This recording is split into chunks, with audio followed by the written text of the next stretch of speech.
Welcome back. After the shutdown ends, any push to do more with less won't be new, but that push may be louder than it's ever been before. Ann Duncan's former Chief Information Officer at the Department of Energy. Ann, welcome. Thanks for joining me today. Is it possible that a new push to do more with less will be different than it was previously? So we've seen so many iterations of do more with less, and so many different versions.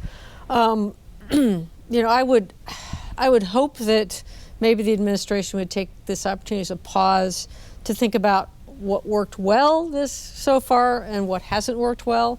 I think that this administration has the potential to do some things that could really help in terms of doing more with less. They're willing to change the norms, to change the behaviors, and that willingness to change behaviors could lead us to an ability to really find new potentials for doing more with less and to do things like simplifying procurement. So, for example, this idea of moving everything to GSA, I think, is not reasonable at this point. They've cut GSA staff. There's a lot of complexity in many of these contracts, but there's an opportunity to maybe move some critical things that are truly cross-governmental commodity things to GSA effectively. Or to NASA, as opposed to just taking and bringing everything over there, or NIH, these places where they have expertise in managing lots of big, complex contracts.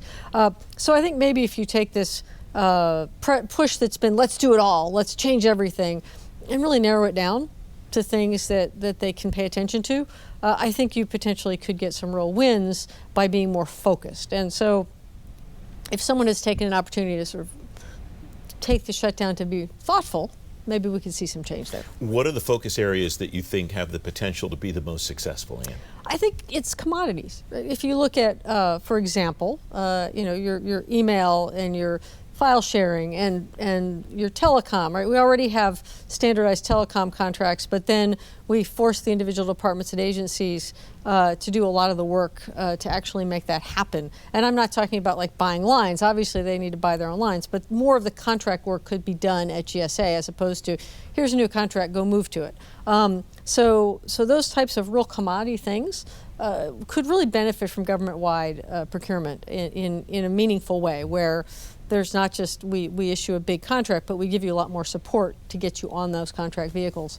But I think that the flip of that is there's a lot of things that really require local knowledge and expertise that are best served by being done locally. How much of that should be carrot and how much should be stick, though? Because I recall, I think it was 2014, the federal desktop core configuration that Tony Scott and Ann Rung put out from OMB, but they said these are guidelines, this is a good idea, and I think it was 4 configurations of desktop computers, and it went pretty much nowhere pretty quickly.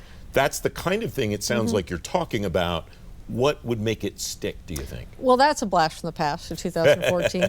Well, I think that was slightly misguided, right? I think that it's about the vehicles, not being prescriptive, right? You say, because you look at office work, you say these 4 should be just fine, but you ignore the fact that DOE is full of field workers, EPA is full of field workers, DOE is full of scientists, right? So you lay out 4 configurations and you say their suggestion, everyone goes, well, they don't meet my needs, and so I'm throwing away the whole thing. So being able to do things that are more generalized, that will actually help. But to your question about how much is carrot and stick, I mean, I think that we need a little stick. Because I don't know what the carrot is, right? If there's a real carrot where you can, departments are not dumb. So if a CIO sees you can save me 20%, that's the carrot that will get me over there. But frequently, there's just not enough buying power for, say, the department the size of DOE to make that move. Whereas maybe if you're the Small Business Administration or some other small organization, there's enough buying power to get you over there. So a little bit of carrot, probably a little bit of stick would be helpful. But maybe not there's been some punitive sticks of late that aren't helpful. So, ultimately, if it's a good deal, you don't need a stick. But I think that well, I shouldn't say you don't need a stick. You usually don't need a stick, right? There are folks within the government who like to flex their autonomy no matter what, regardless of whether it would make sense to do something. And that, I think, is what makes people crazy, and it's understandable. What are the opportunities to make gains quickly in the technology space after the shutdown, and what's the groundwork that one should think about before one goes about trying to achieve them? Yeah, I think there's a lot of things that make it hard to say that there are opportunities to go quickly after the shutdown. I think we've done some things that are going to make that extremely hard. But I do think, again, if people are looking at the situation, thinking about it, using their time when they're not working to be contemplating, that there are opportunities around those commodities in particular, but also around finding better ways to manage contracts and things like that. I think that we need to get focused in on what the actual requirements are for programs and projects. There was way too much in the beginning of this administration, broad sweeps without deep dives. And that's why I think fast is hard, right? Not only are we short people, we got people coming back who aren't going to be particularly happy, particularly if they don't get paid.